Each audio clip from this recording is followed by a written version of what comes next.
Hey everyone, welcome back to our channel. In today's video, we are going to see how to add vinyl record sticker to Instagram story. It's a new update of Instagram, so let's get into the video.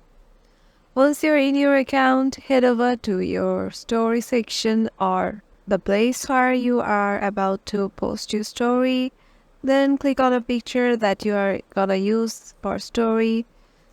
Then you have to go to your music section, or you can just, if you go back again, go to your story section, you can see a vinyl sticker sign in here. So go in here, music, and select any music you want. Suppose I'm gonna select this one, and yeah, it will be added to your story. But yeah, that's it. If this video helped you out, make sure to give it a thumbs up and subscribe to our channel. We'll see you in the next video.